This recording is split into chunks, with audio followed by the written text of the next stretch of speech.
En nombre de la patria y la paz se abre la sesión.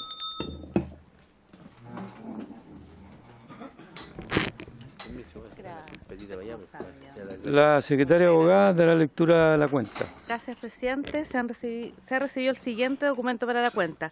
Proyecto de ley iniciado moción de los diputados señores Trisotti, Baltolú, Calisto, Díaz, Gonzalo, Fuensalida, Labra y Urticoechea, y de la diputada señora Marzán, que establece nuevas normas sobre derechos de propiedad intelectual de los artistas, autores y ejecutantes de obras visuales de imagen fija, correspondiente al boletín 13.098-24. Es toda la cuenta, presidente. Muchas gracias. ¿Alguna observación sobre la cuenta? El acta de la sesión 114 se declara aprobada por no haber sido objeto de observaciones. ¿Tiene algún diputado o diputada? La sesión tiene por objeto continuar con el estudio en general del proyecto de ley iniciado en mensaje que establece una nueva institucionalidad y perfecciona los mecanismos de protección del patrimonio cultural correspondiente al boletín 12.712-24. Asisten los consejeros del Consejo de Monumentos Nacionales, don Raúl Letelier Wartenberg, en representación del Consejo de Defensa del Estado, y el señor José Piga Giles, en su calidad de experto en conservación y restauración de monumentos. Y don Emilio de la Cerda, por el Ministerio de las Culturas, las Artes y el Patrimonio. Don Raúl, tiene usted la palabra para que continuemos la exposición que habíamos dejado pendiente el día lunes.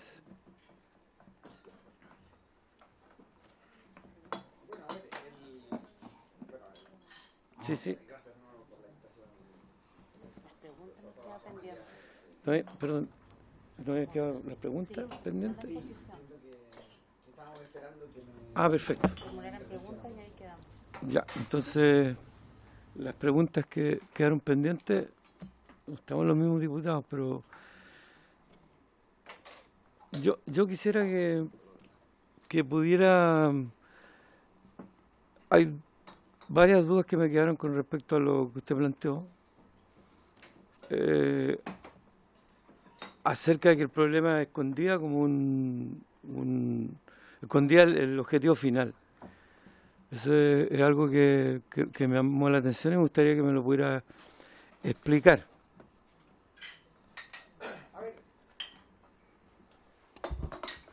Bueno, a ver, este es un proyecto que, si uno lee la fundamentación de este proyecto, de hecho, el mensaje, digamos, da cuenta de alguna manera, la necesidad que hay en el ámbito de la protección cultural y, por otro lado, la manera en cómo eso se soluciona. Y entonces uno ve que en esa fundamentación, en verdad no hay razones suficientes para mostrar el cambio, el punto de inflexión que se produce en la composición en general del Consejo de Monumentos Nacionales, es decir, en la estructura orgánica de ese Consejo de Monumentos Nacionales. Es decir, ¿por qué hacer esto? Digamos, uno esperaría que si el punto de inflexión que tiene este proyecto es, por ejemplo, el cambio desde la protección monumental a una protección que incorpora, por ejemplo, la protección del patrimonio inmaterial, bueno, uno debiese entender que la composición debiese variar en orden a incorporar a lo mejor especialistas en patrimonio inmaterial. Pero en verdad el proyecto no da cuenta del cambio tan sustancial que produce, y el cambio tan sustancial que produce, tanto en la composición como en otras estructuras, es un cambio orientado a integrar la decisión sobre el patrimonio con la decisión de gastar dinero, ¿no? Es decir, la decisión de inversión de dinero público, ¿no? Entonces, esto en el actual orden de alguna manera está disociado. Hoy en día el órgano que determina qué es patrimonio es este órgano tremendamente colegiado, con fuerte participación de la sociedad civil, y por otro lado el órgano que decide invertir o decide gastar dinero es, diríamos, el gobierno central.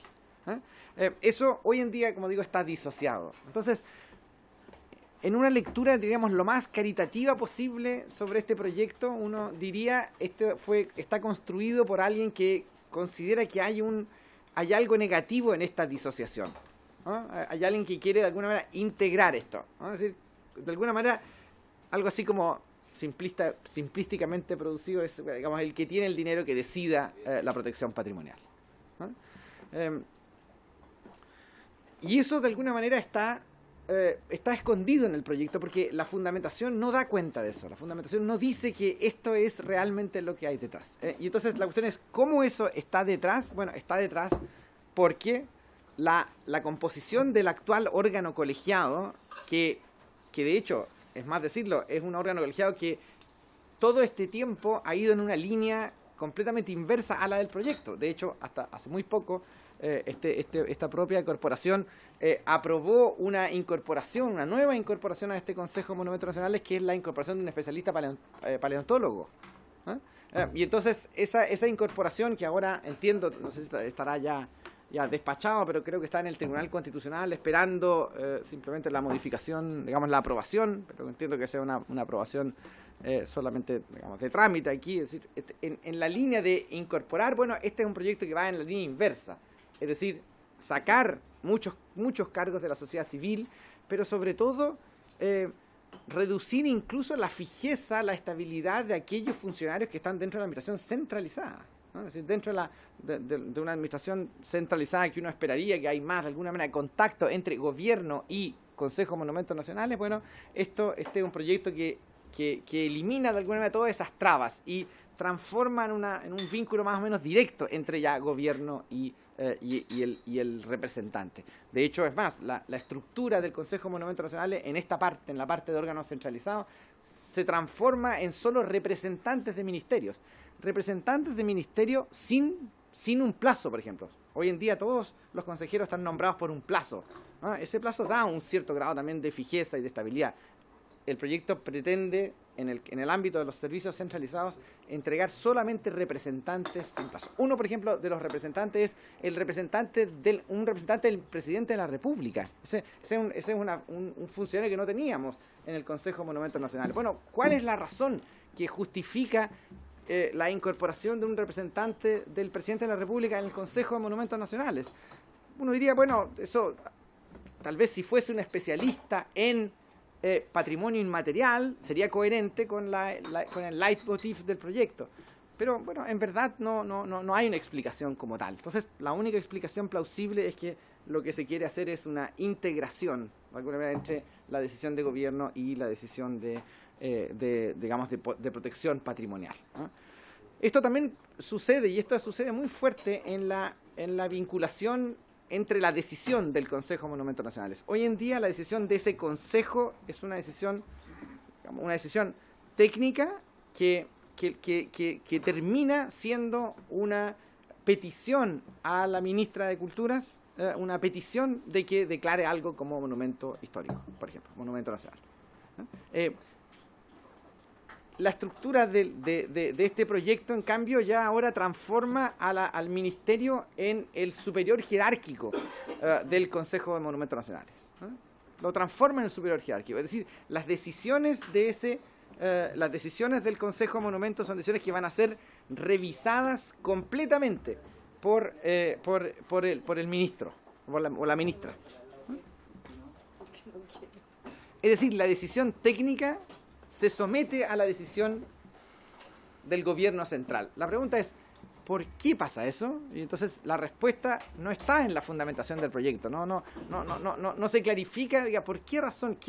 ¿Cuál fue el diagnóstico que tuvo este proyecto para decir que lo que se necesitaba era someter la decisión técnica del Consejo de Monumentos Nacionales a una decisión de gobierno central? ¿Cuál fue Bueno, lo mismo pasa con los consejos regionales que están construidos exclusivamente por autoridades de la administración central, ¿ah?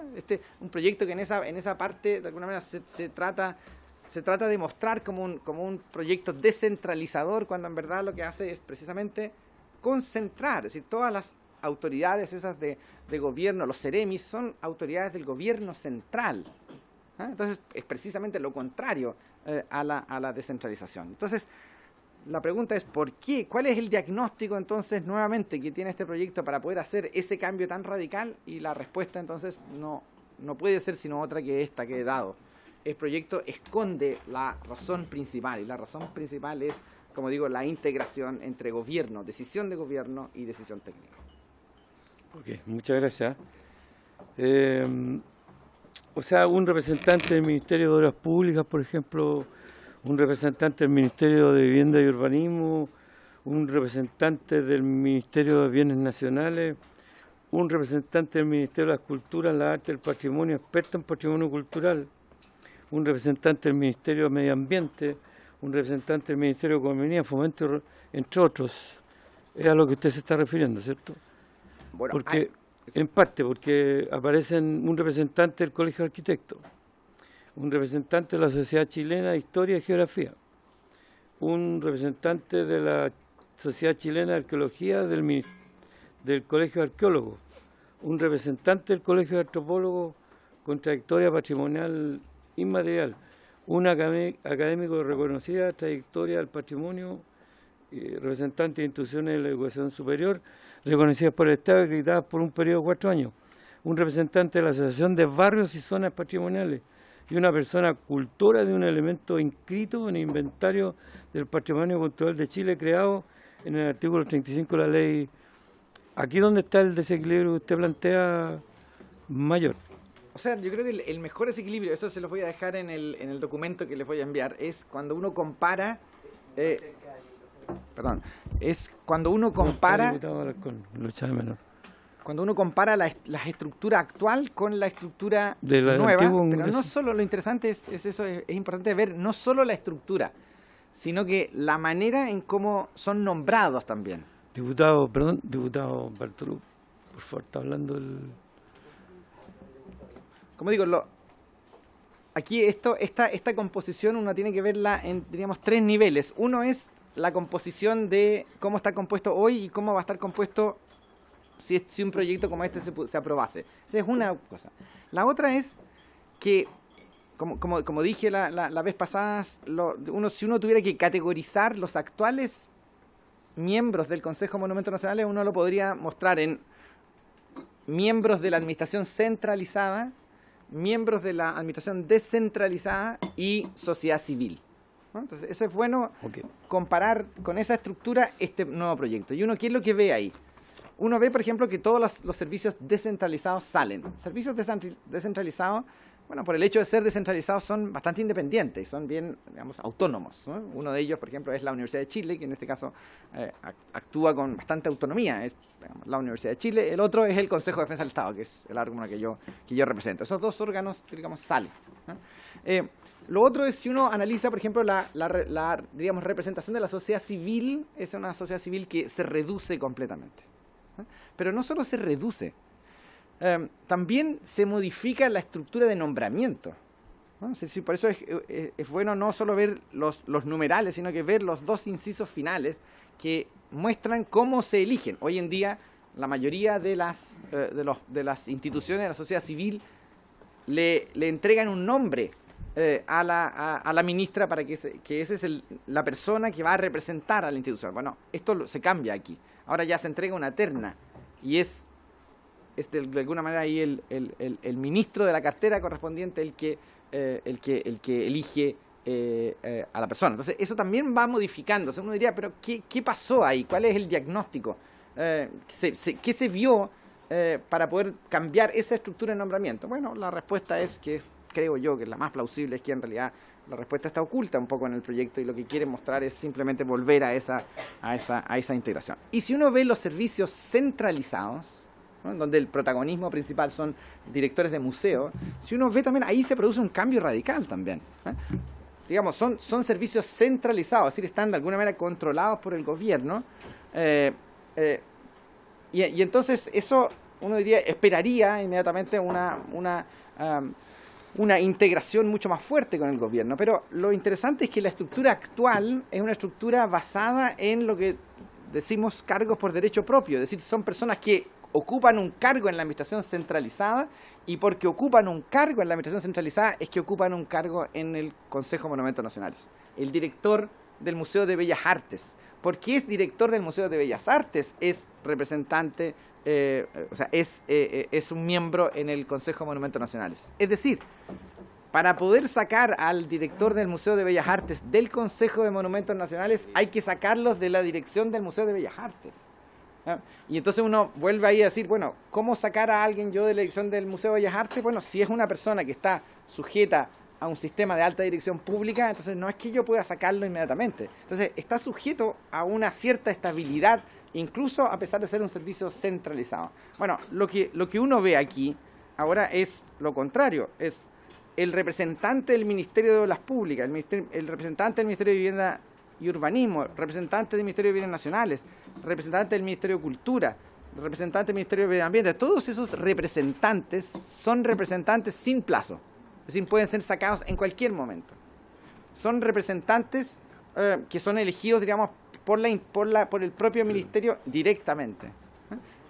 Y esto además de aquellos representantes que siempre han estado, que son de alguna manera representantes del gobierno propiamente tal, como son el subsecretario del Patrimonio Cultural y el director del Servicio Nacional del Patrimonio Cultural. Y ahí está en letra C el representante, el presidente de la República. Es decir, todos estos cargos, digamos, todos estos miembros, hoy en día se varía la estructura de este consejo, ya no a un consejo que tenía cierta estabilidad, incluso en los servicios centralizados, sino que se pasa a uno ya de simple movilidad, ¿no? Y entonces la pregunta es, ¿dónde está el diagnóstico de por qué se hizo ese cambio tan radical? Y el diagnóstico, como digo, no está en la fundamentación de este proyecto.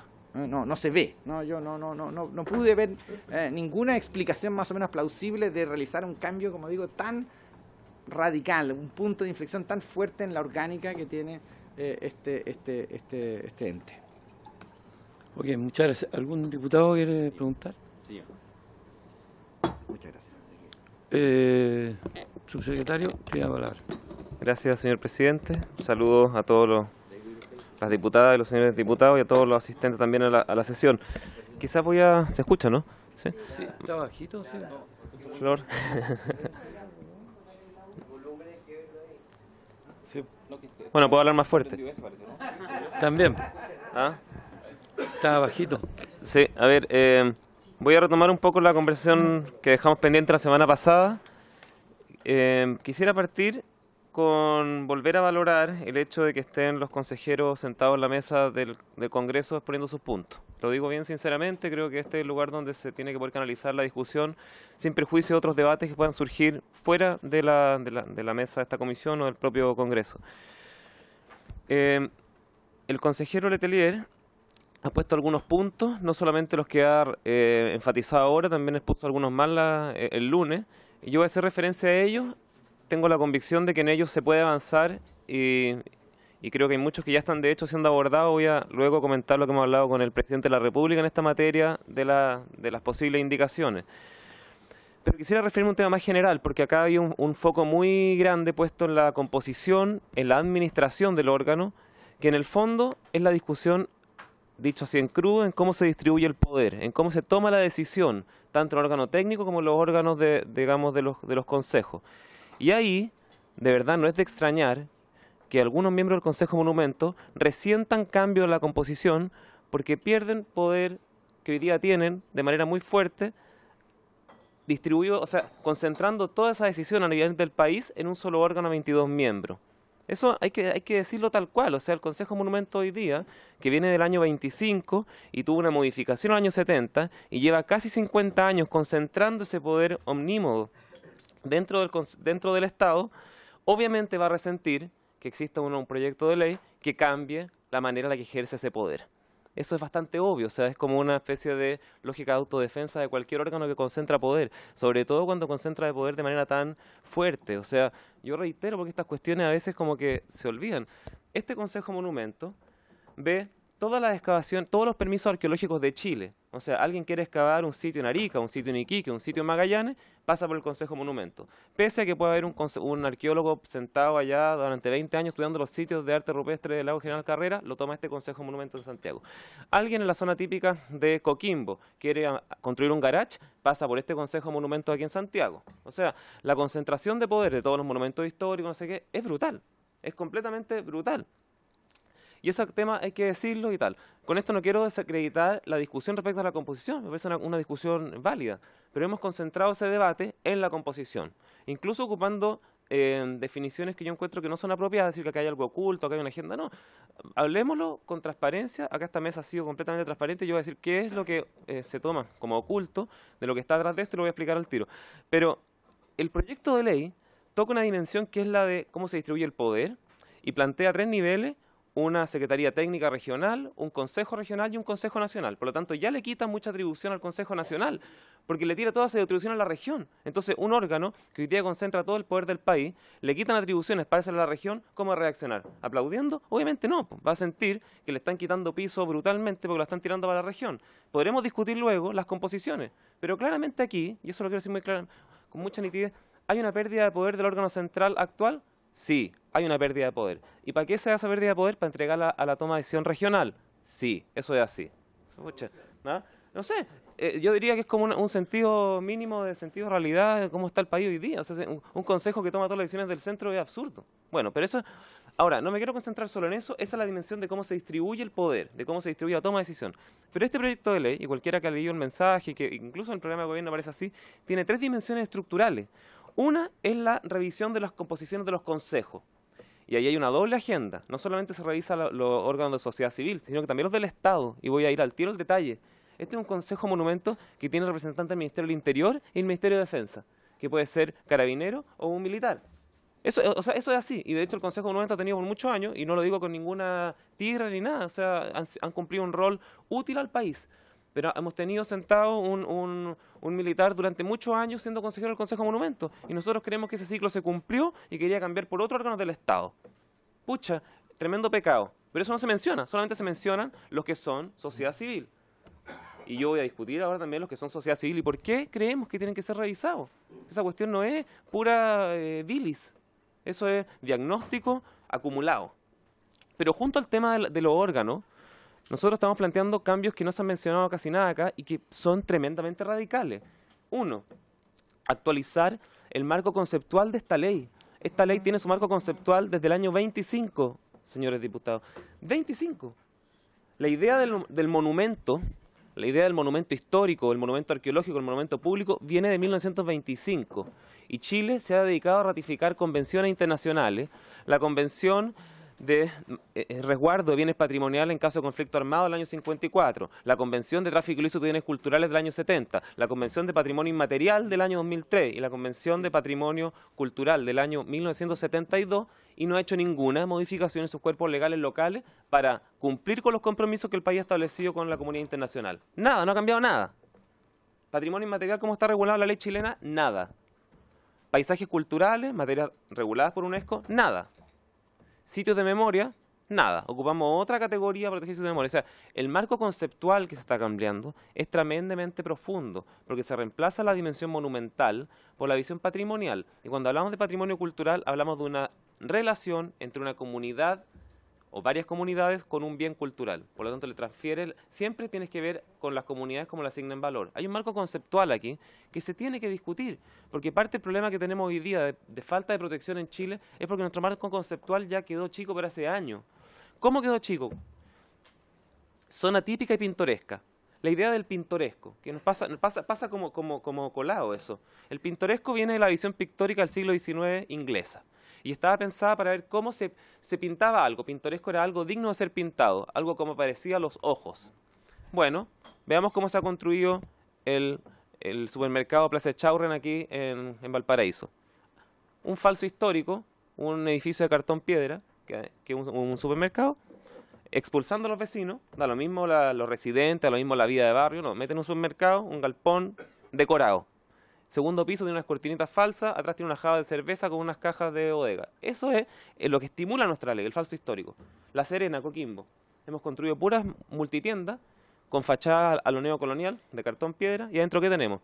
Botamos todos los jardines, botamos todos los patios interiores, botamos todos los corredores, botamos toda la tipología, lo que define la forma de vida no está.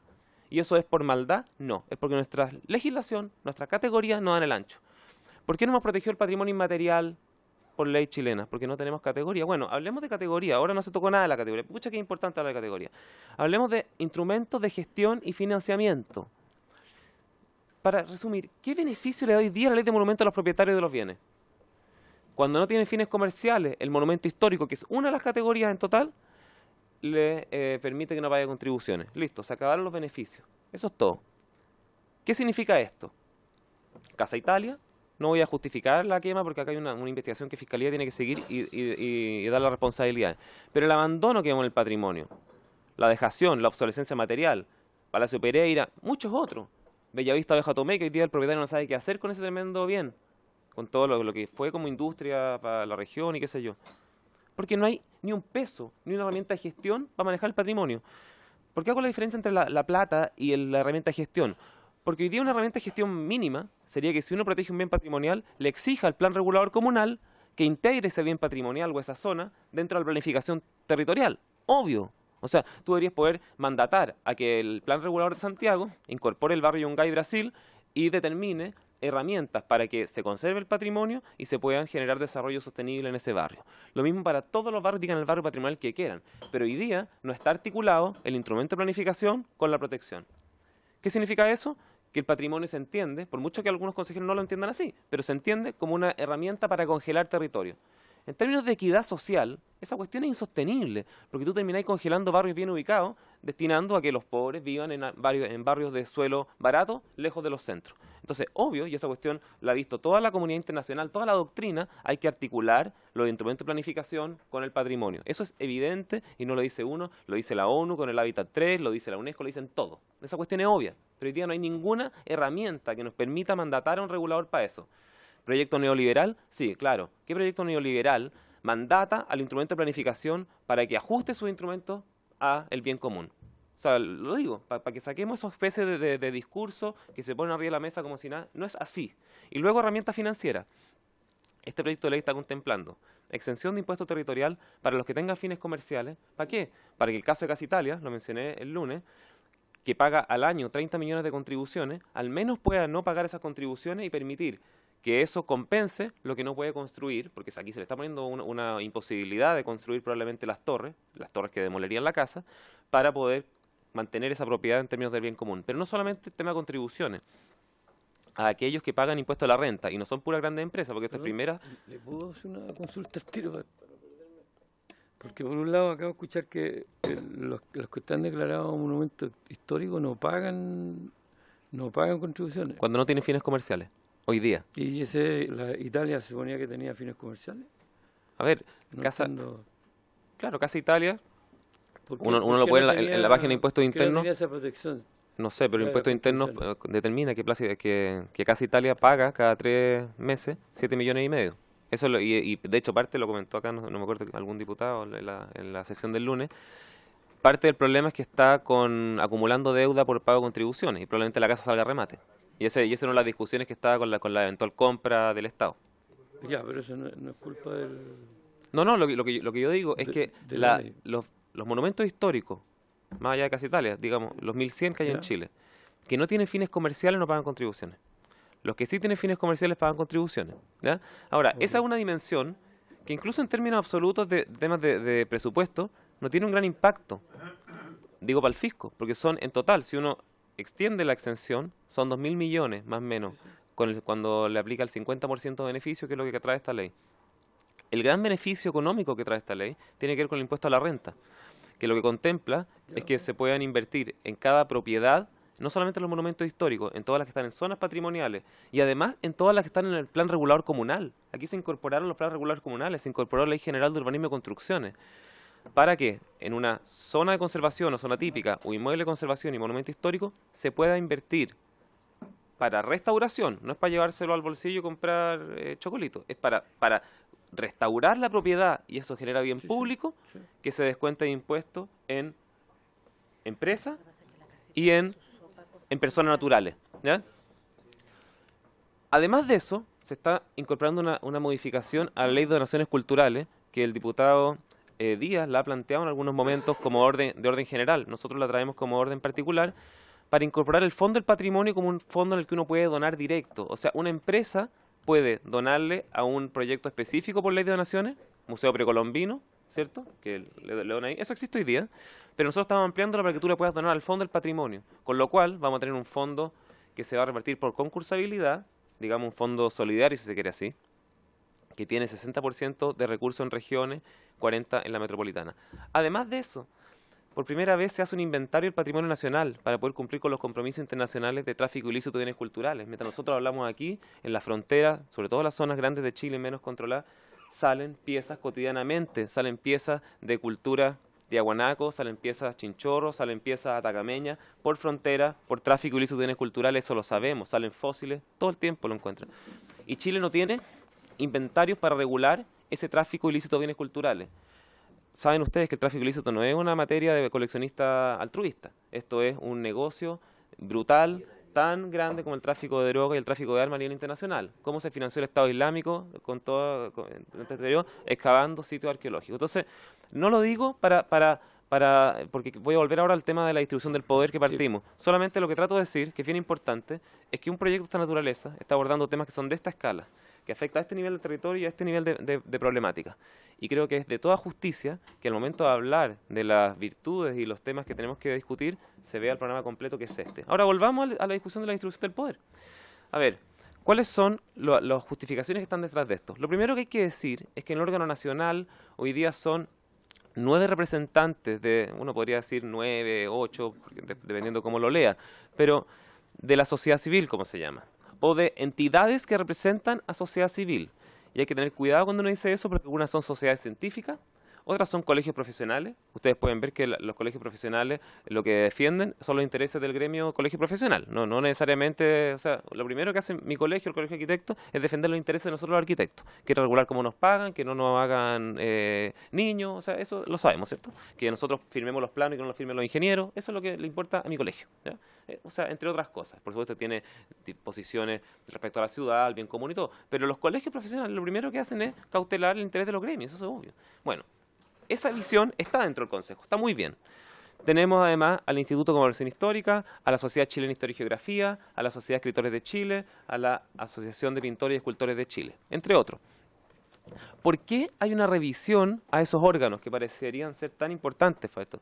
Nuestro juicio es el siguiente, es que muchos de esos órganos han cumplido un ciclo dentro del aporte que le han hecho a esta función pública al Consejo Monumento. Entonces, lo primero es el agradecimiento, han hecho una buena pega. La Sociedad Chilena de Historia y Geografía estuvo del año 25 protegiendo esto. Claramente, la Sociedad Chilena de Historia y Geografía o el Instituto de Conmemoración Histórica, lo que era en el año 70 o los 50, no es lo mismo que lo que son hoy día. Y asimismo, el patrimonio cultural ha cambiado su percepción. Lo que en un momento tenía un foco, hoy día es otro foco. Cuando hablamos hoy día que tenemos patrimonio inmaterial, paisaje, planificación territorial, sitios de memoria, es otra dimensión que la que teníamos en el año 70. Ustedes mismos lo han visto cuando han venido algunos consejeros a plantear acá, que decir, ¿por qué debemos seguir tomando decisión? Bueno, porque nosotros, no sé, pues tenemos 2 premios Nobel. Ya, bueno, o sea, lo estoy citando cosas que han sido dichas en esta mesa. ¿Por qué más? Bueno, porque en realidad siempre hemos estado, somos un aporte súper importante. Está súper bien. Pero en realidad lo que estamos haciendo aquí no es bajar a los organismos de sociedad civil. Estamos planteando un cambio. El Colegio de Antropólogos, que hoy día no tiene visión dentro del Consejo, está entrando. Los cultores de patrimonio inmaterial, ¿quiénes son los cultores? Son los que hacen las prácticas, los que Chile reconoce, Tesoro Humano Vivo y otras, están entrando. Pero asimismo estamos sacando a órganos del Estado. Estamos sacando al Ministerio de Defensa, un poco por lo que decía antes, tenemos que cumplir un ciclo, estamos sacando al Ministerio del Interior y estamos haciendo que entren otros organismos que son urgentes. Ministerio de Medio Ambiente. ¿Por qué es urgente que entre el Ministerio de Medio Ambiente? Porque desde el año 90 ¿cuándo es la ley de base del medio ambiente? ¿93? Del 93. El patrimonio cultural pasó a ser una materia de medio ambiente. Y la gran demanda de pronunciamiento del Consejo de Monumentos no vienen por la ley sectorial de monumentos nacionales, vienen por la ley de base del medio ambiente que reconoce el patrimonio cultural como parte del medio ambiente. Y esa escisión, porque hoy día no está un representante que pone esa mirada en la mesa, nos parece importante corregirla. Bienes nacionales, es dueño más o menos del 50% del territorio fiscal. Bienes nacionales dueños de inmuebles que se podrían gestionar de mejor manera, de sitios arqueológicos, o sea, el gigante Tarapacá, los geoglifos de Pintado, o sea, los grandes sitios arqueológicos que están en terrenos fiscales son de bienes nacionales. Entonces, es un socio estratégico tenerlo en el Consejo. Bien, entonces ahí uno podrá explicar y discutir después un consejero u otro. Se ha dicho acá que salen los organismos, que son los museos. A ver, la lectura que nosotros hacemos eso no es porque nos parezca mal que esté el Bellas Artes o el Museo de Historia Natural. Es la siguiente. En un consejo de 22 miembros, hoy día hay del Ministerio de Cultura 6 consejeros. O sea, casi un cuarto del Consejo de Monumentos es el Ministerio de Cultura. Entonces, la visión acá es decir, a ver, si está el director del Servicio del Patrimonio, que es el jefe de todos los otros, el jefe del director del Museo de Bellas Artes, el jefe del Museo de Historia Natural, el jefe del Museo Histórico, es él el que representa la visión de los museos, los archivos y las bibliotecas, no cada uno. Eso es. No tiene ninguna especie de agenda oculta, como se ha dicho acá. Se ha dicho la Chile. ¿Por qué la Chile? El problema no es con la Chile. Al contrario, la Chile es una gran universidad, sino que la visión arquitectónica que pone el Instituto de Historia de la Arquitectura de la Universidad de Chile, porque ese es el órgano que está. ¿Ya? O sea, y eso tiene también raíces históricas. Una de las personas que redactó la ley del 70 era parte del Instituto de Historia y Arquitectura de la Chile. O sea, eso está muy bien. ¿Sí? Pero la pregunta acá no es que salga la Chile, es que se abra la representación académica a otras universidades y a otras temáticas que no sean solo las constructivas arquitectónicas. Entonces, si queremos discutir de la composición, lo vamos a discutir y está muy bien, pero razones hay. Ahora, se podrá decir también, entonces, ¿por qué el sistema de elección? ¿Por qué lo determina una terna el presidente? A ver, y aquí quiero pasar, señor presidente, a algunos de los temas que nosotros hemos discutido con el presidente de la República. Nosotros vemos que, dicho todo esto, en esta mesa y fuera de esta mesa, se han presentado muchas visiones que son un aporte al debate y con las cuales nosotros sí estamos de acuerdo. Y asimismo, y lo hemos hablado con ustedes como parlamentarios, con la comisión de jurídica que está funcionando por encargo de esta misma corporación, hemos levantado varios puntos que son perfectibles de la ley. Y les quiero decir una cosa, que nosotros tuvimos el viernes pasado una reunión bilateral con el presidente donde tocamos estos temas, bastante larga, bien dedicada. El tema de la elección ya está en vías de ser cambiado y lo vamos a discutir acá con esta corporación, con el grupo de los abogados, para que no sea una elección que decide el Ejecutivo, ni en lo regional ni en lo nacional, sino que pueda ser traspasada, por ejemplo, a los consejos al Consejo Nacional de Cultura, Arte y Patrimonio o los consejos regionales, con lo cual esa decisión no queda determinada por la coyuntura política y se resguarda lo que yo estoy seguro todos queremos acá, que es la dimensión técnica del órgano colegiado Consejo del Patrimonio. Además, a nivel de la Ceremis, que ha sido un problema que se ha levantado en todas las voces y que también lo dijo el consejero Letelier, yo quiero decir que nosotros como ministerio estamos de acuerdo en eso.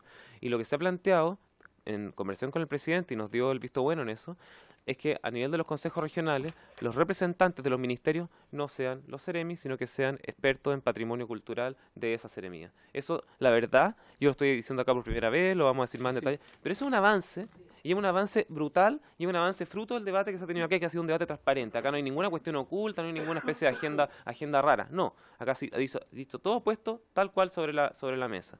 Y hay otras disposiciones que quizás no viene al caso de detallar ahora, pero que son súper importantes.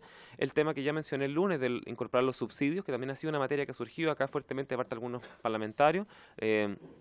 Marcelo Díaz lo ha defendido mucho, el tema que se incorpore subsidio a patrimonio, y nosotros puedo decirlo con claridad. El presidente nos dijo que sí con el subsidio a patrimonio. Eso es un cambio de paradigma brutal a cómo se han dado los subsidios en Chile, porque siempre han sido subsidios enfocados a la vivienda y en el RUT de la persona, que es un beneficio social el subsidio, acá va a ser un beneficio más público, más, digamos, de construcción de ciudad y de entorno.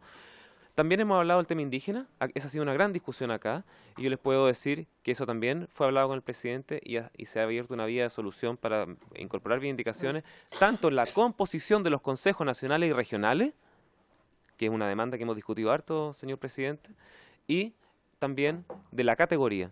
Entonces nosotros vemos, y podría decir otras cosas, el consejero Letelier dijo también la semana pasada algo que con lo cual yo estoy, el lunes, que estoy muy de acuerdo, y es que otra cosa que el presidente nos dijo que sí, para ver las indicaciones, es que todos los permisos de intervención sean traspasados a las secretarías técnicas regionales, que es este órgano burocrático público, ¿cierto?, del Estado, que va a estar operando. Nosotros creemos que eso va a ser una gran señal descentralizadora de las decisiones. Vamos a tener, para que todos lo tengan claro, en cada región un órgano, un músculo de funcionarios, arqueólogos, historiadores, urbanistas, antropólogos, qué sé yo, tomando las decisiones, ya no en el centro de Santiago todas las decisiones, sino que todas las regiones, directamente. En eso coincidimos con el consejero Letelier y entiendo también con algunos de los consejeros de Monumentos, y eso también ha sido, digamos, visto favorablemente por el presidente. Y hay otras disposiciones más. Lo que trato de decir acá, y solo en resumen y con esto termino, es que veamos el proyecto en su dimensión real, no creamos que haya agendas raras ni ocultas. Si queremos circunscribir la discusión al tema administrativo, cómo se distribuye el poder, ok, dejando al menos la visión nuestra, que es natural que el Consejo de Monumentos no quiera perder poder, pero acá hay que perder poder, porque hay que entregar poder a las regiones y eso tiene que ser así. Y también veamos los temas conceptuales que aquí no se tocaron, los temas de gestión y financiamiento que hoy día son un escándalo, o sea, no podemos seguir teniendo Casa de Italia en todo Chile todo el tiempo. Y Casa Italia lo que aparece acá porque lo tenemos acá, pero en el fondo el tranque Sloman, que se lo han robado por pedacitos ahí cerca de María Elena, etcétera, etcétera, todas las salitreras hechas pedazos, o sea, por favor, todos sabemos en qué país estamos, sabemos cómo estamos aquí al lado de Valparaíso, acá, sitio UNESCO, 60 hectáreas, Barrio Puerto. ¿Cuántas familias viven en el Barrio Puerto hoy día? 100. Veamos lo que es Barrio Puerto, sitio UNESCO. Entonces, podemos decir muchas cosas en abstracto y resentir que se nos quite poder, pero hoy día, fuera de acá, tenemos el patrimonio en Chile se cae a pedazos hace décadas y no hemos hecho nada y llevamos 50 años discutiendo esto. ¿Por qué? Porque siempre concentramos la discusión en cómo se distribuye el poder. Eso, señor presidente. Muchas gracias, don Emilio. Nos acompaña también don Felipe Gallardo Castelo, consejero del Consejo de Monumentos Nacionales. Se me había olvidado mencionar. Sí. ¿A quién? Ah, no, sí, ya lo nombré. Sí, estaban todos. Sí, diputada Marisela Santibáñez tiene la palabra. Muchas gracias, presidente y compañero. Como buenos días a toda la mesa, saludar a los que están presentes y creo que ha sido súper claro el discurso del subsecretario, don Emilio Lacerda, que siempre ha sido muy claro.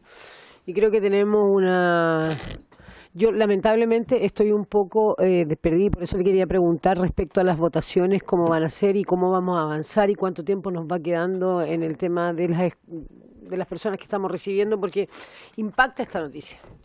Esta noticia impacta del sector que sea uno, ¿no? Impacta cuando hablamos, usted recién lo mencionaba, a través suyo, presidente, de la Casa Italia, y le consultaba recién también a través suyo, presidente, sobre si la responsabilidad que tiene la inmobiliaria, el abandono, el arriendo, si se puede arrendar, si tienen que pagar, todos estos detalles que estaban recién mencionando. Pero más allá de los detalles, más allá si este documento tiene la credibilidad o tiene algún error en su redacción, creo que llevamos 50 días haciendo pedazos más allá de la movilización, más allá del pensamiento político que pueda tener cada uno de los diputados acá presentes y de las personas presentes, el patrimonio se nos cae a pedazos. O sea, y creo que esta comisión hoy tiene la responsabilidad máxima y asumiendo todas las inasistencias que he tenido producto de la kinesiología que usted sabe que me estoy haciendo en el hombro por el horario de la mañana, pero me parece que tenemos, la Comisión de Cultura hoy tiene un apuro, un apremio, una necesidad de avanzar, más allá de respetar las decisiones suyas, presidente, y de a quienes tenemos que escuchar. Creo que tenemos que tomar conciencia de eso. Esto que pasa con Casa Italia, lo que está pasando en Santiago, lo que está pasando con el patrimonio en general, es una preocupación y que ojalá no tengamos que cargar nosotros con esta responsabilidad. Ojalá no sea esta comisión la que tenga que cargar con algo que no se había dado seguramente en otros años y en otros periodos a otros diputados y en otras comisiones de cultura. Y espero que tengamos conciencia absoluta de eso y en eso tengamos una unidad. Esta es una mesa que yo creo que merece el reconocimiento, presidente, usted también, la seriedad que se le ha dado, la celeridad también a cierta o a la cantidad de personas, las bases sociales que hemos escuchado, pero tomemos conciencia de eso, es solamente una sugerencia, presidente. Muchísimas gracias. Muchas gracias, diputada Santibáñez. El señor... perdón, me dejó impresionar el discurso de la... Don Raúl Letelier tiene la palabra. A ver, yo creo que en este proyecto es bueno analizar el estado actual del proyecto, o sea, el estado actual de la ley de monumentos nacionales con este proyecto. La vimos el otro día. Si uno analiza, digamos, los dos instrumentos, yo le diría, si uno analiza los dos instrumentos, esto de la Casa Italia no va a ser resuelto con este proyecto. Exacto. O sea, eso es para que lo tengamos muy, muy claro, ¿no? si uno ve la Villa San Luis no va a ser resuelto con este nuevo proyecto, ¿no? De hecho, es más, yo creo que hasta uno podría ver que van a haber incentivos incluso a veces más perversos que los que tiene el actual ley, ¿no? Entonces, eso para que lo tengamos bien claro. Cuando un país realmente toma estos casos y los soluciona, bueno, la respuesta yo diría que es bastante sencilla. Es cuando el órgano que decide la protección patrimonial y las intervenciones es un órgano de alta capacidad técnica, primera cosa. En segundo lugar, lo resuelve cuando ese órgano tiene poderes, es decir, puede darle órdenes directas al propietario, puede darle órdenes directas incluso al Estado, si es que el bien es un bien propio del Estado. Es decir, cuando tiene facultades, cuando tiene poderes. Y en tercer lugar, cuando invierte dinero en la recuperación, en la restauración de ese inmueble. Cuando se dan estas tres cosas, el patrimonio avanza, ¿no? Y esto si uno ve, si uno compara las legislaciones, digamos, italianas, españolas, europeas, que son las que tienen de alguna manera más tradición en el ámbito de la protección patrimonial, bueno, si uno tiene esas tres características, es decir, tiene un órgano altamente técnico que, por un lado, determina cuándo un bien es patrimonial y, por otro lado, decide qué intervenciones van a ser autorizadas, cuando, por otro lado, tiene, digamos, dinero para intervenir y, por otro lado, cuando tiene facultades para hacerlo, bueno, ahí se produce eso. Esta ley, este proyecto de ley, en el primer caso de construir un órgano técnico, no avanza, de hecho, retrocede. En el segundo caso, cuando hay inversión pública, este proyecto no garantiza la inversión pública. Es verdad que tiene algunas franquicias que permiten de alguna manera hacer un poquito más, permite alivianar de alguna manera un poco más la declaratoria de monumento histórico. Esto hay que verlo bien, que este alivianamiento es un alivianamiento bien parcial cuando el comparativo es una torre de 20 pisos, digamos. O sea, el hecho de que yo no pague las contribuciones la verdad que si uno lo coloca en el comparativo, si uno ve los intereses que están en conflicto aquí, bueno, en verdad no es un gran aliciente, porque por otro lado usted tiene ahí un mall, para hacer un mall, es decir, la rentabilidad de ese proyecto es mucho más alta que la que podamos hacer. Y por otro lado tampoco garantiza que haya inversión pública directa, ¿no? Este es un proyecto que en ese punto no innova en el actual estado que tiene la inversión pública en la protección patrimonial, ¿no? Entonces, esto yo creo que hay que verlo con esas dimensiones. El subsecretario, digamos, entiendo que la pasión que uno puede hacer para poder defender esto puede a lo mejor incurrir en algunos problemas. Yo no entiendo que los consejeros que hemos pasado por aquí estamos con la debida buena fe republicana de no defender de alguna manera nuestras posiciones dentro de un Consejo de Monumentos Nacionales. Ustedes comprenderán que yo como consejero en el Consejo de Defensa del Estado tengo, digamos, bastante trabajo ahí como para defender aquí algo especial. Yo la verdad que no tengo no he sentido nunca tener ningún privilegio especial distinto al de la protección patrimonial, ¿eh? Entonces yo aquí me siento, digamos, con la debida lealtad republicana de poder, digamos, mostrar, digamos, cuáles son los problemas que tiene este proyecto de ley y no tanto defender, digamos, como una lógica de autodefensa, mostrar por qué es relevante que el Consejo de Defensa del Estado esté en este órgano, ¿no? Entonces, bueno, en ese sentido lo dejo simplemente pasar. Cuando uno analiza la descentralización de un órgano como este, pues eso yo creo que hay que tener cuidado, y esto es bueno que estemos aquí en una mesa, digo, mucho más republicana. Hay que tener en cuenta que la descentralización a veces es, diríamos, políticamente correcta, pero es necesario ver de qué manera se da esa descentralización. Entonces, la primera cuestión que uno tiene que tomar en cuenta es que en materia de protección patrimonial, no hay una demanda fuerte de las personas por mayor descentralización, porque la descentralización ya existe esa descentralización. Es decir, las municipalidades pueden declarar bienes de protección patrimonial. Es decir, esto no es que cada persona que crea que dentro de su comuna hay algún bien que necesite protección patrimonial tenga que venir a Santiago a explicar de alguna manera esto. No, esto ya está en materia municipal.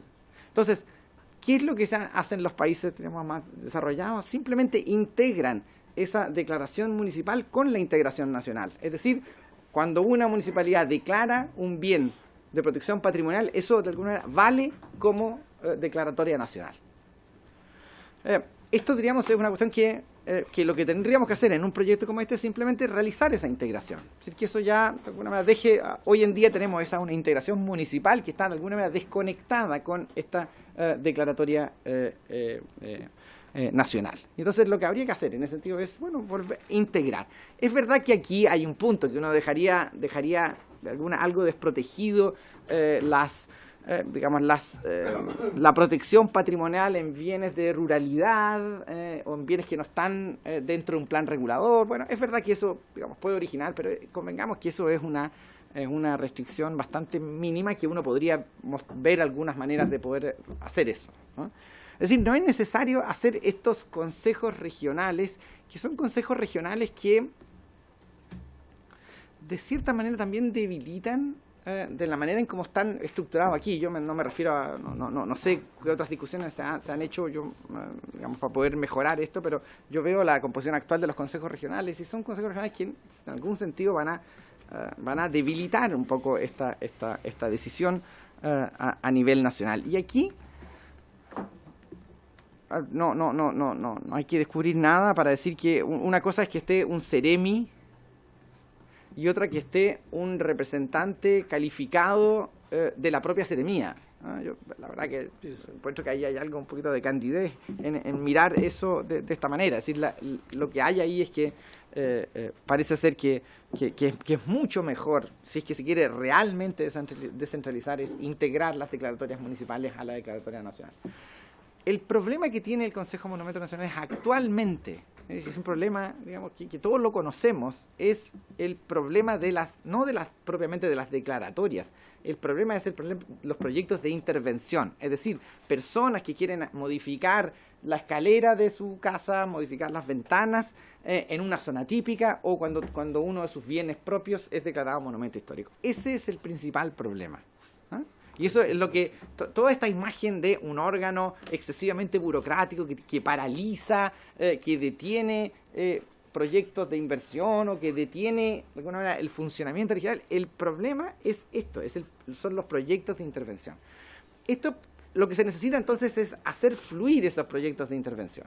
Es decir, que estos proyectos de intervención que requieren la autorización de un órgano técnico que va a verificar si es que el cambio en las ventanas es un cambio que mantiene la zona típica o mantiene el monumento histórico, lo que necesitamos es que ese proyecto de intervención vaya de alguna manera más rápido, vaya, digamos, de una manera mucho más ágil.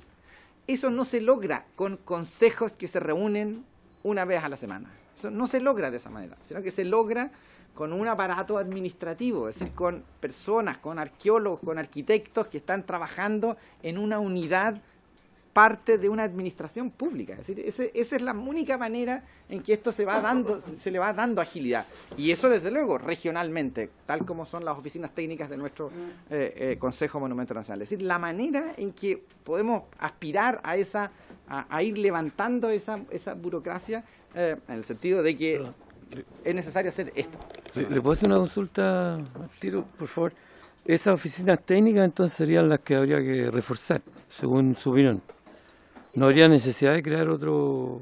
Lo que habría que hacer es que todos los proyectos de intervención, que es el gran problema, el gran contingente son proyectos de intervención. Esos proyectos de intervención, cuando son proyectos de intervención, digamos, pequeños, cambiar algo, medianos, hacer grandes estructuras, y a lo mejor dejando fuera los que son graves proyectos de inversión. Es decir, aquí cuando hay un proyecto que quiere modificar completamente el monumento histórico, bueno, esos pueden ser decididos por un órgano como el actual Consejo de Monumentos Nacionales. Pero el resto, esto es un diagnóstico completamente compartido, además en la propia institucionalidad del Consejo de Monumentos Nacionales. Lo que se necesita ahí es eso, descentralizar administrativamente Y no, en cambio, construir estos consejos que, como digo, se van a reunir de a poco, con personas que son llamados de su trabajo, y están trabajando en el Ceremi y van a ser llamados a una reunión para poder decir este tipo de cosas. Esto es mejor que sea, como digo, decidido técnicamente.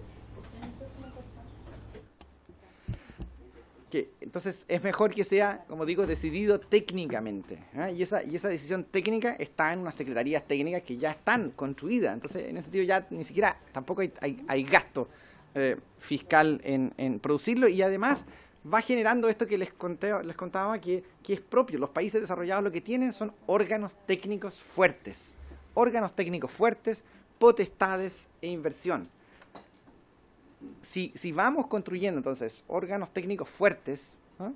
Nuestras secretarías técnicas regionales, incluida la integración de las propias municipalidades, de sus propias oficinas de patrimonio, bueno, puede ir mostrando esta efectiva descentralización que en cambio estos otros consejos, que si uno los ve en su composición, son consejos débiles, ¿no? Son consejos que en ese sentido no van a poder dar respuesta al actual problema que tiene el patrimonio, que es, como digo, esta excesiva dilación de proyectos de intervención. Cuando se hace referencia, el proyecto contempla varias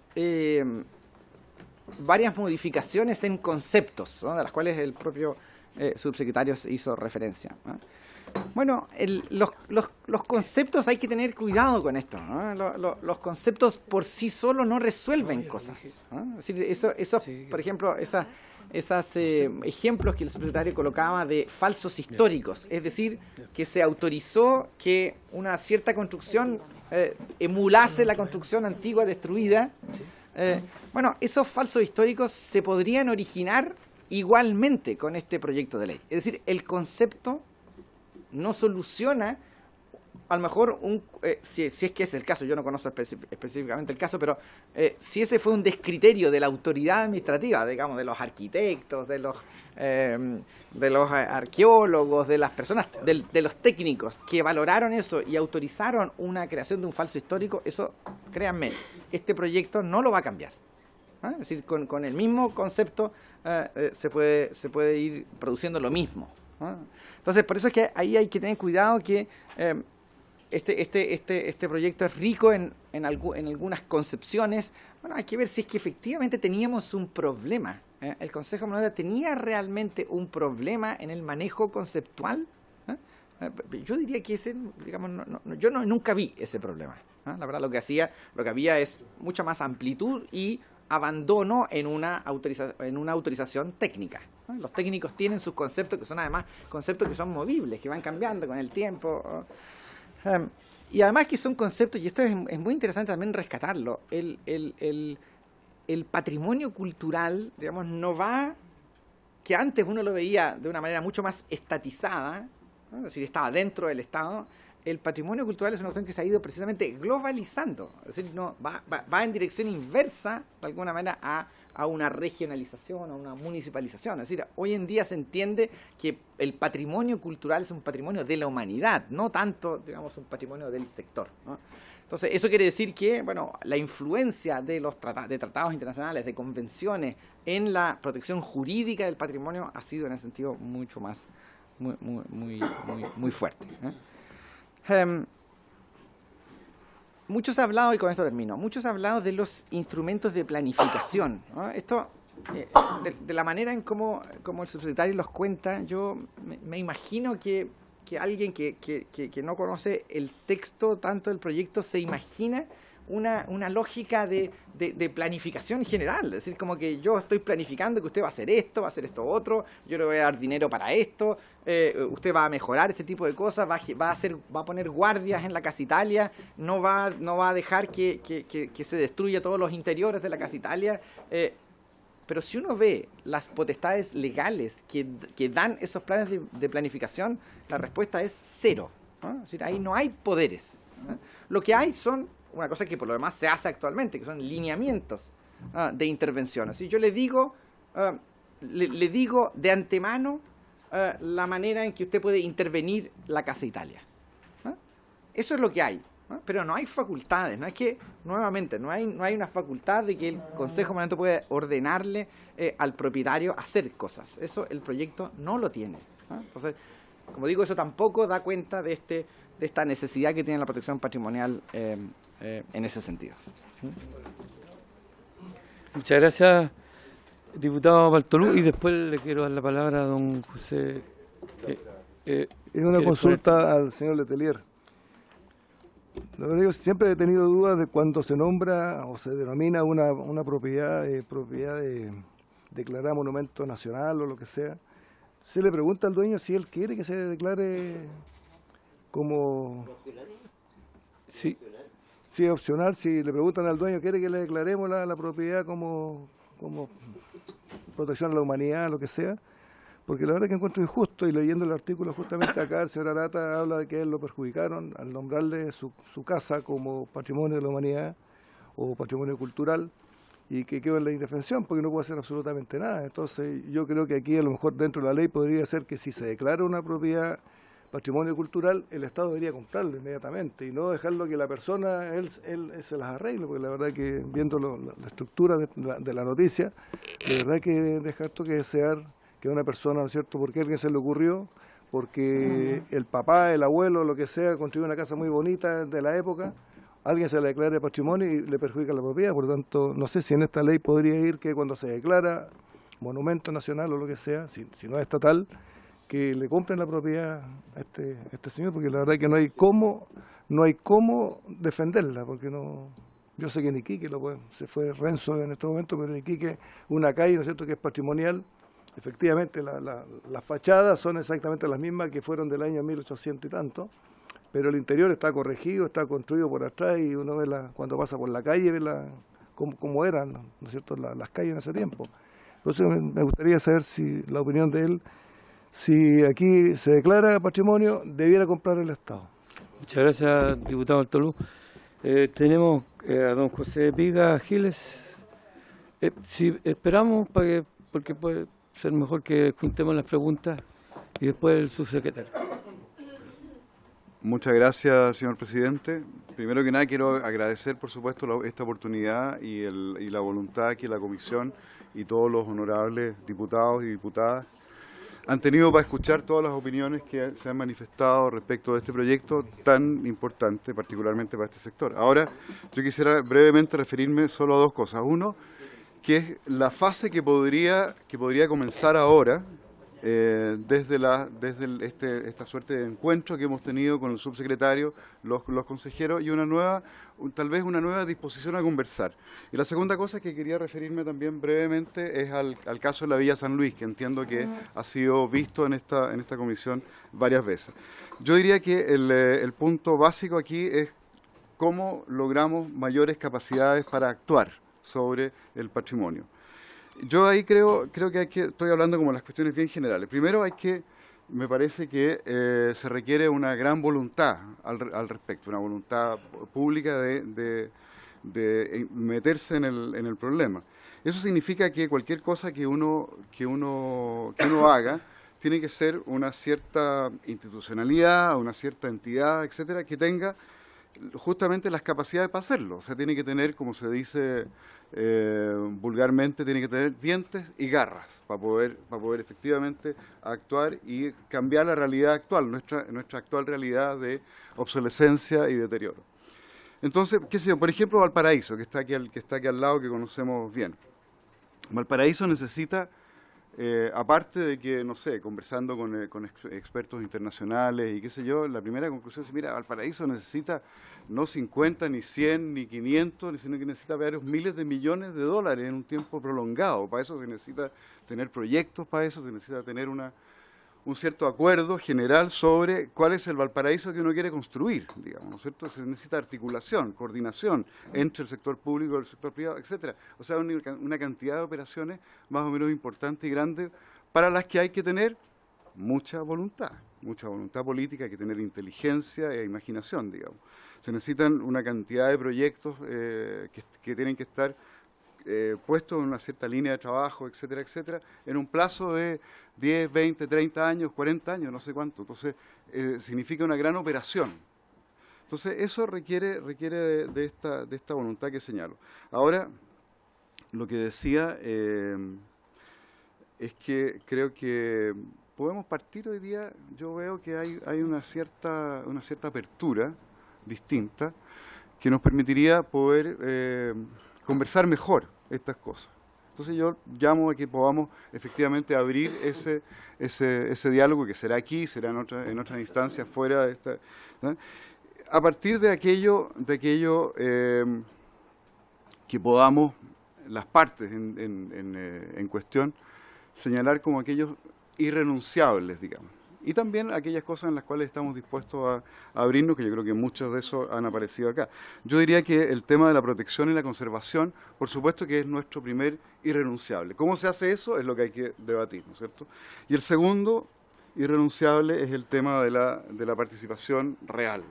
¿Cómo logramos que nuestra democracia representativa tenga una cierta expansión? En este caso podemos empezar a probar cómo se hace eso, digamos, ¿no es cierto? Y aquí tenemos un caso, el caso del patrimonio, es un caso muy interesante porque hoy día el patrimonio ha alcanzado un estatus bastante distinto. Ya no es un tema solo de especialistas, de expertos que son, comillas, capaces de entender cuál es la importancia de estas cosas, sino que es un tema más bien ciudadano, es un tema que está en el debate público y que es parte hoy día de las discusiones sobre el desarrollo sustentable, sobre el desarrollo urbano y territorial de nuestro país y de todos los países. Entonces, creo que en ese nuevo estatus hay mucho que conversar. Yo creo también que hay que hacer una lectura un poco más fina y más detallada de aquellas cosas que efectivamente se pueden hacer hoy día, digamos, ¿eh? La articulación con las ordenanzas, con la Ley General de Urbanismo y Construcciones, hoy día es posible. Uno podría acordar con los municipios, con el Ministerio de Vivienda, una cantidad de cosas. La Municipalidad de Santiago me parece que es un buen ejemplo en el sentido de que hay una cantidad de cuestiones ahí que están funcionando. Ahora, hay una práctica, por supuesto, hay una práctica que es más o menos virtuosa, digamos.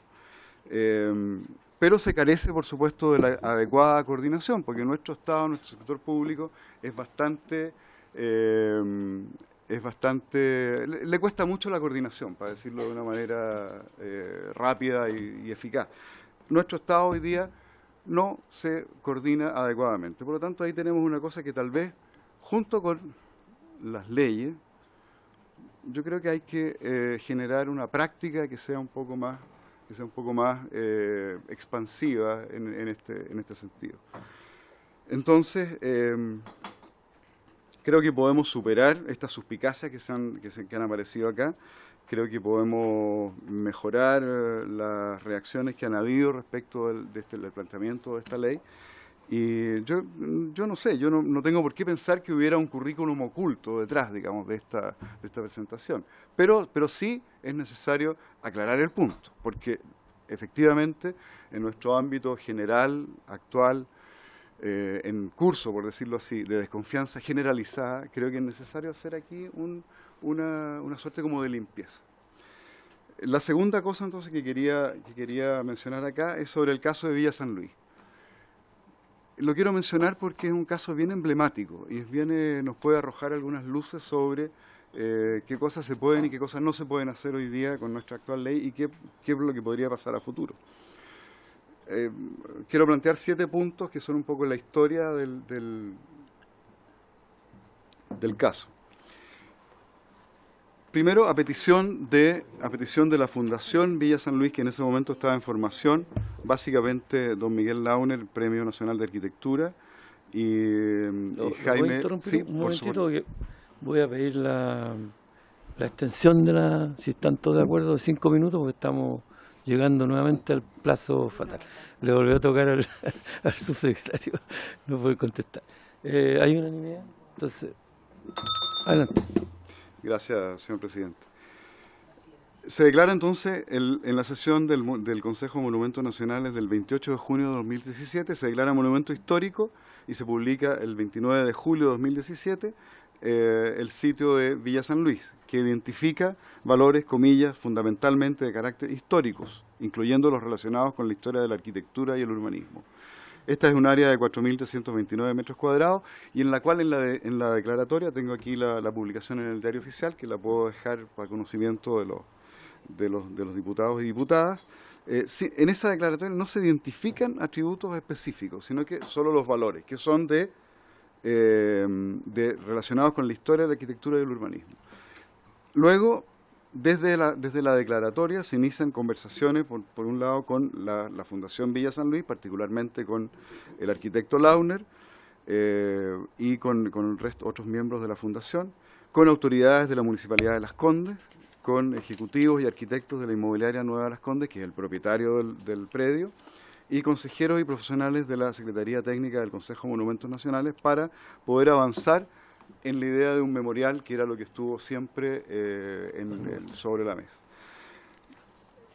Paralelamente, la inmobiliaria inicia acciones legales intentando revocar la declaratoria y desafectar el inmueble para llevar adelante su proyecto, que es un proyecto de grandes torres comerciales. Lo que culmina, finalmente, esta presentación legal, culmina con el fallo de la Corte Suprema, que es favorable al Consejo de Monumentos Nacionales, por lo tanto, el sitio continúa siendo no afectado, no desafectado. Un cuarto punto es que en algún momento del desarrollo de esta historia, la inmobiliaria hace una propuesta concreta, definiendo un área a intervenir en el predio declarado, un área de alrededor de 300 metros cuadrados. Y además pone sobre la mesa una cantidad de recursos, 20.000 UF, para financiar un concurso de arquitectura y las obras que resulten de ese concurso. Se solicita al mismo tiempo la autorización para demoler lo que queda de los edificios. El Consejo de Monumentos Nacionales hace una cantidad de observaciones a esta presentación que buscan condicionar esa oferta y asegurar calidad, participación y transparencia. Respecto de la solicitud de demolición, la inmobiliaria presenta, respecto de esa solicitud se presenta un informe técnico, además del informe que presenta la inmobiliaria, del equipo de ingeniería de la Dirección de Arquitectura del MOP, que señala que el edificio 14, que es aquel que tiene el menos daño en el conjunto de dos edificios, tiene daños que lo hacen peligroso y recomienda su demolición. Este informe es acogido por el Consejo de Monumentos Nacionales, autorizando el desarme controlado de los restos de la construcción y otras condicionantes más. La inmobiliaria debe presentar un protocolo detallado a ser evaluado y aceptado por el Consejo de Monumentos Nacionales antes que exista cualquier intento de demolición. Cuestión que todavía no ocurre. Ese protocolo todavía no ingresa al Consejo de Monumentos. La Fundación Villa San Luis presenta otro informe técnico de ingeniería, el que es aceptado por el Consejo para ser evaluado. La Fundación presenta un recurso de protección para detener la eventual demolición, lo que está actualmente en tribunales siendo debatido. Finalmente,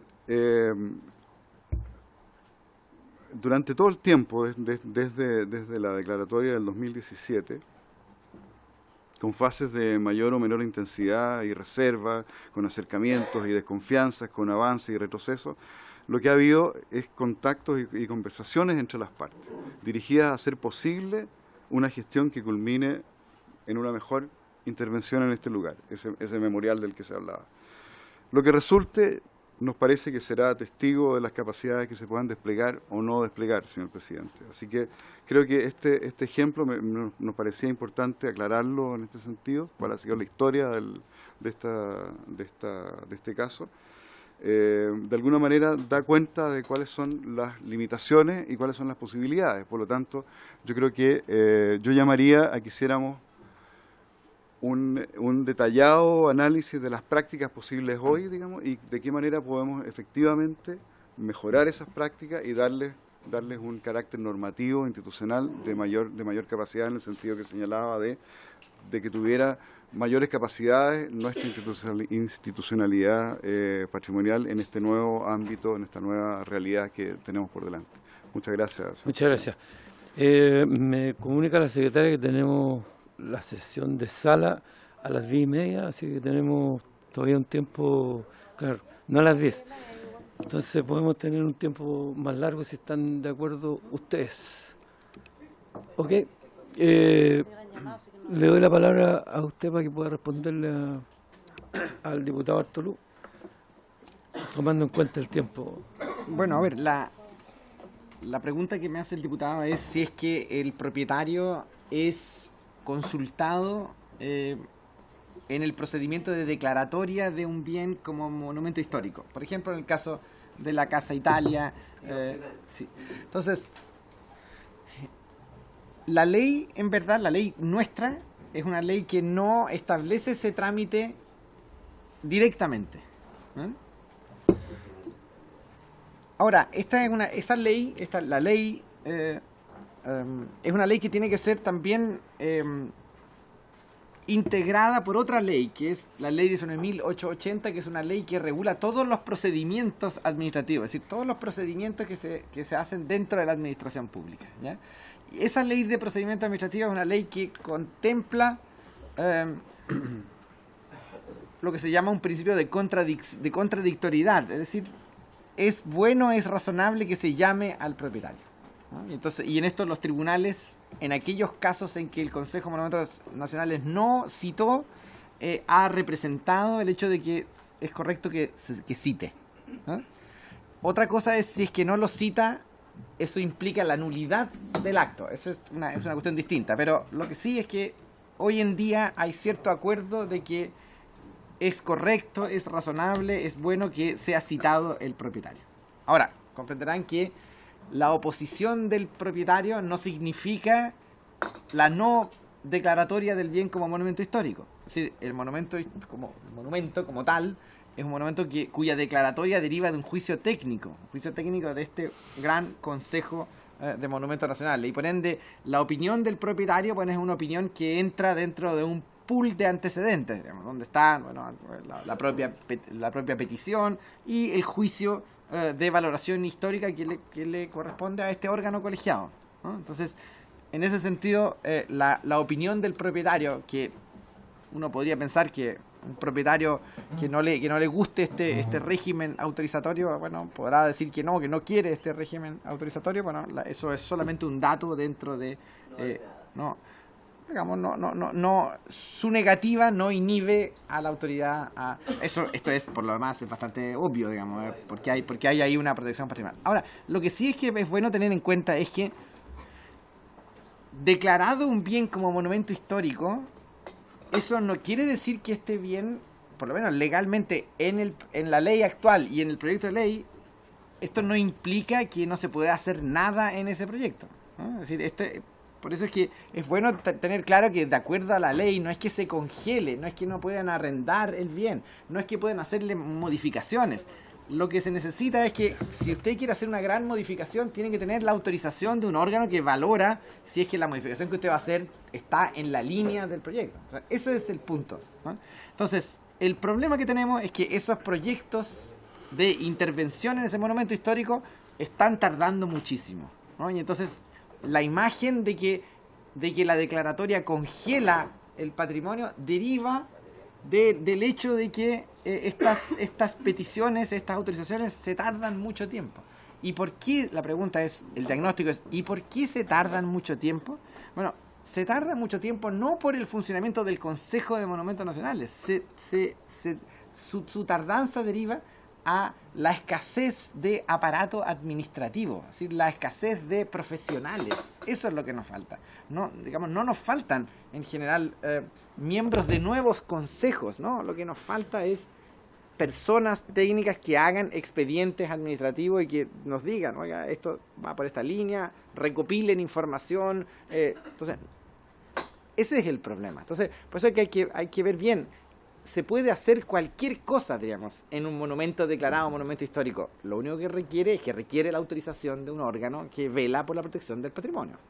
Este órgano, esto es interesante, este órgano que vela por la protección del patrimonio, vela por la protección del patrimonio. Es decir, no vela por, y esto es bueno que uno lo sepa, no vela por el desarrollo económico de la sociedad, digamos. Ese no es su foco. Su foco es la protección del patrimonio. Y si uno ve la composición actual de ese Consejo de Monumentos Nacionales, es una composición hecha pensando en la protección del patrimonio. Entonces, siempre es bueno que, en la administración pública, bueno, yo soy profesor de Derecho Administrativo, esta es mi asignatura, digamos, en la administración pública es bueno que haya órganos distintos que velan por intereses directos, no por intereses tan complejos, velar por la estabilidad total de la sociedad, ¿no? Es bueno que haya un órgano que vela por la transparencia, que se llama Consejo de Transparencia, al cual no le interesa tanto la protección de los datos, a él le interesa la transparencia.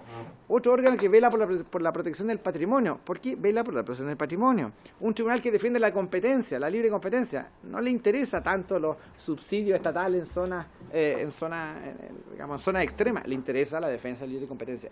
Es bueno que la administración pública tenga órganos que velan por un interés único, porque eso le da etos a esa institución también, ¿eh? Aquí la gente que está en el Consejo de Monumentos Nacionales son expertos en protección patrimonial, y por eso es bueno que esto se conserve, que conservemos esa estructura técnica. Estamos en el tiempo, ¿le parece si damos unos 10 minutos? Perfecto. Perdón.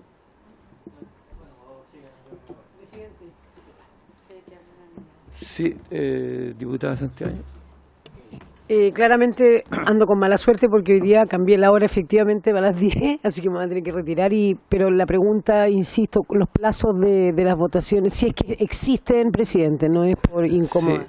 Sí, no habíamos pensado en eso todavía, estábamos todavía en la discusión, pero en la discusión general todavía del proyecto. Presidente, perdón. Sí. No hay urgencia. Sí, chuta. Sí. No, presidente, en ese mismo sentido yo quería preguntarle porque partimos